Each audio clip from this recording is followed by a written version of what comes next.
জিনিস আপনাদের দেখাই, যতক্ষণ পর্যন্ত এগুলা উপরে না বাইসা উঠবো ততক্ষণ পর্যন্ত মনে করবেন যে এই চিকেন বল হয় না।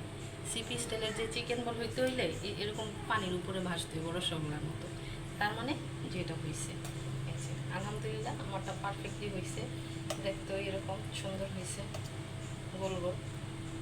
এগুলার জাস্ট প্যানে দিয়া সতে করে খায়া ফেলা। এটা মারা দেখা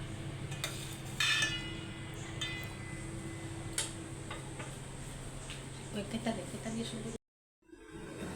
আসসালামু আলাইকুম ওরহমতুল্লাহি ওয়াবারাকাতু। চলে আসলাম নতুন একটা রেসিপি নিয়ে। আমার বড় ছেলে চিকেন বল খাইতে চাইতেছে, তো ওর জন্য আমি চিকেন বল বানাবো সিপি স্টাইলের। তো এই জন্য বড় মুরগির 2টা বুকের পিস নিয়েছি, ছোটো ছোটো টুকরো করে নিয়েছি, ব্লেন্ডার করতে হবে। তো এর সাথে আমি যে যে মশলাগুলো অ্যাড করবো সেগুলো দেখাই দিতেছি আপনাদের। এই তো গোলমরিচ নিয়েছি ঘ্রাণের জন্য, ফ্লেভারও আসবে অনেক ভালো। তারপর শুকনো মরিচ কালারের জন্য, এটা হচ্ছে জাল ছাড়া যে শুকনো মরিচটা ওইটা। একটা কাঁচামরিচ নিছি কালার ভেরিয়েশনের জন্য, লাল মরিচও নিছি আরেকটা, মানে একটু জাল মিষ্টি এরকম একটা ফ্লেভার থাকবে। তারপরে 2 টুকরো লেবু নিছি, এখানে কর্নফ্লাওয়ার, আর হচ্ছে গিয়া ব্যালেন্স করার জন্য চিনি, মানে টেস্ট ফর ব্যালেন্স, আর হচ্ছে স্বাদ মতো লবণ, যতটুকু লাগে লবণ। আর বাসায় ছিল না, টমেটোর ট্যান শেষ হয়ে গেছে, তো আমি আলগা আনাই নিছি। তো এখানে 2টা নিছি আমি, আরও আছে লাগলে দিব, কিন্তু আমার মনে হচ্ছে যে 2টা দিয়ে কমপ্লিট হয়ে যাবে। আর ম্যাগি মশলার একটা প্যাকেটও নিয়ে দিছি, যেহেতু বাসায় ম্যাগি নুডলসের মশলা আছে অনেকগুলো, ভাবলাম যে এটাও একটা অ্যাড করে দিই, বাচ্চারা খাবে মজার জিনিস। আর কর্নফ্লাওয়ার নিছি, আর সাথে এই তো পাউরুটি। মানে পাউরুটিটা আমি দিব এই জন্য যে ওই রেসিপির যে ফুলকো ভিতরে ফমি একটা ভাব থাকে, মুখে দিলেই মনে হয় সফট সফট, তো এই পাউরুটির কারণেই হয়, তা আমি পাউরুটিটা দিব। তো সব কিছু আমার নেওয়া কমপ্লিট। আর সাথে তো আরেকটা যেটা হচ্ছে ইম্পর্টেন্ট, সেটা হচ্ছে এই তো সয়া সস, পরিমাণ মতো সয়া সস দিয়ে দেবো।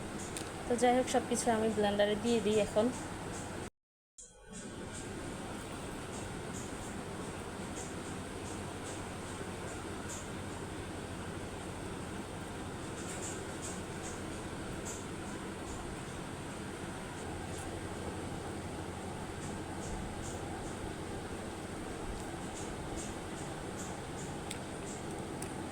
তারপরে যে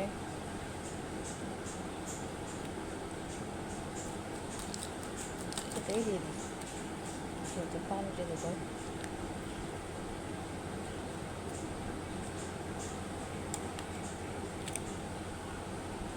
সেটা হচ্ছে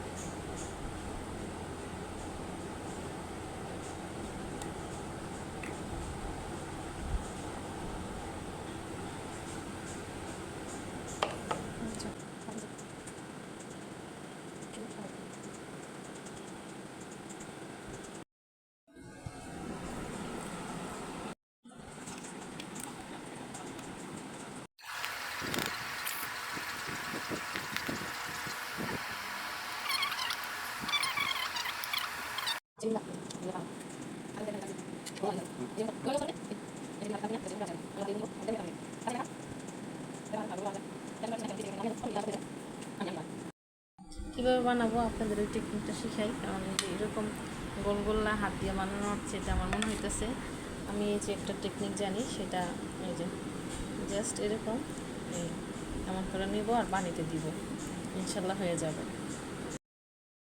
এই তো আমি আপনাদের টেকনিকটা দেখাই দেই যে অ্যাকচুয়ালি জিনিসটা কেমন হবে। পানিতে দেওয়ার দরকার নেই, সরো স্প্ল্যাশ করে সুন্দর বিসমিল্লাহ।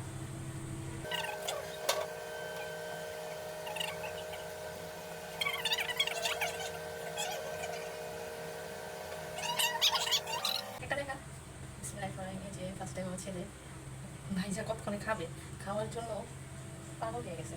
এই যে দেখো, এই যে সুন্দর দেখছেন, আলহামদুলিল্লাহ উপরে ভাইসা ভাইসা উঠতেছে। উপরে ভাইসা ওঠা মানে পারফেক্ট হওয়া। যতক্ষণ পর্যন্ত না এটা উপরে না উঠবে ততক্ষণ ভাববেন যে আপনার চিকেন বল হয়ই নাই। যদি সিপি স্টাইলের যে চিকেন বল চান, তাহলে এই যে এরকমই হতে হবে, উপরে ভাইসা উঠতে হইব। পানিতে দেওয়ার পর উপরে অটোমেটিক ভাইসা উঠবো, এটাই হইতেছে সিপি স্টাইল।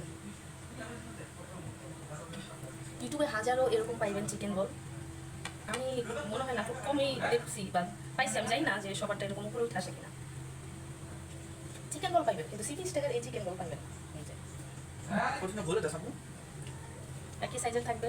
আপনি যখন হাতে বানাবেন, আমি বলি যখন পারফেক্ট একটা শেপ চাইবেন যে আপনার হাতের, এই যে আপনার হাতের এই শেপ তো পারফেক্ট একই শেপ, তাই না? এটা আরেক ধরনের শেপ আসবে না, সেম শেপই আসবে, একই সাইজে হবে। এই যে নিতে চাইলে আমি দেখার টেকনিকটা, আপনি হাতে নিলেন, নেওয়ার পরে এই যে সেম জিনিসটা এই দেখে বেরিয়ে গেছে, তারপর উপরে এমন একটা টান, এই এই ঠিক আছে, এই যে ওকে, আলহামদুলিল্লাহ।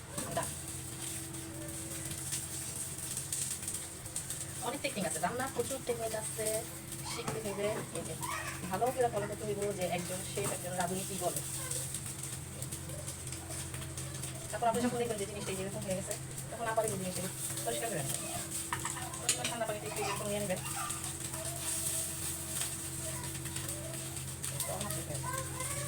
আর এই যে দেখেন আরেকটা জিনিস আমি দেখাই, যেটা আছে এই যে আমি দিচ্ছি এটা ফুচকাইবে একটু বইটাতে যাবো, তাই না? এটা টেকনিক আছে, কারণ কি জানেন, কারণ এটা যাবো কিনা পিলাও হয়, পাউরুটি মাউরুটি কত কিছু দেওয়া হয়তো বানায় বলবেন যে এটা পিলাও হচ্ছে। আমি চ্যালেঞ্জ করে বলতে পারি, আমার এই ভিডিওটা এখন যারা যারা বানাবেন আপনারা চিন্তা করবেন যে এটা কেন ফুইলা উঠলো, যে আমি তো সেম জিনিসই দিলাম, সেম সব কিছু করলাম, কিন্তু কথা হইতেছে যে এরকম ফুইলা উঠে না কেন, ডাবল হচ্ছে না। এই যে আপনি নিজেই বলেন যে সাইজটা কি সেম ওটার মতো হইতেছে কিনা। আপনি এতটুকু মাংস দিয়া এখানে চিন্তা করেন, এই যে দেখাই এতটুকু মাংস দিয়া এখানে মনে করেন আমি যদি গণি মনে হয় 100 হয়ে যাবো, মানে 100 হয়ে যাওয়াটা আপনি কি মনে করছেন যে কত লাভ এই খাবারের কাছে। এই দেখেন জিনিসটা আমি বানানোর পরে এই যে এতটুকু, এখন আমি নিচে রয়েছি দেখেন সেম জিনিসটা আমি আরেকটা চাইছি,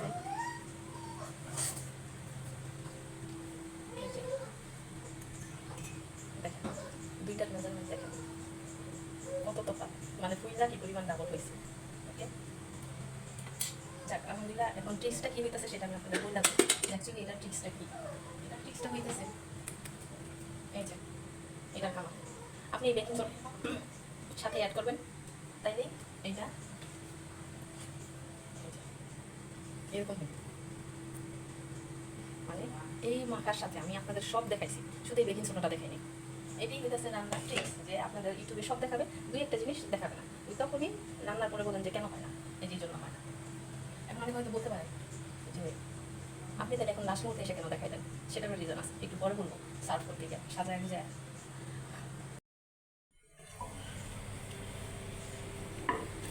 এই তো সুন্দর আলহামদুলিল্লাহ, ব্রাউন কালার খাইতে চাইছে আমার ছেলে, তাই আমি ব্রাউন কালার করছি। এইগুলা ও সাদা সাদা খাইতে চায় না, ও সব কিছু করলা ভাজা থাকতে হয়, আর সাদা ভাজলে ওই যে আমি আরেক প্লেটে ভাজা রাখছি ওইটা দেখাইতেছি, ওইটা দেখাই প্লেটটা দেখাইতে বাস। আলহামদুলিল্লাহ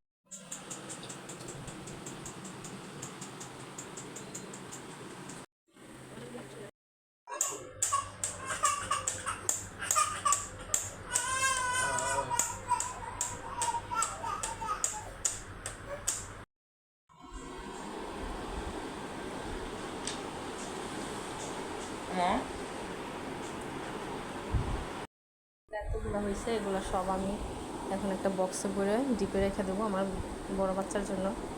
মনে করেন 100-র মতো হয়েছে এই দুইটা পিস দিয়া। আচ্ছা মাশাল্লাহ, এই তো মাশাল্লাহ কত সুন্দর হয়েছে। দেখ এখন এগুলারে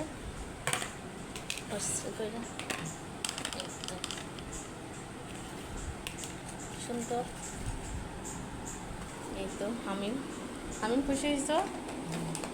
হামিম বলো থ্যাংক ইউ জানো আমারে, থ্যাংক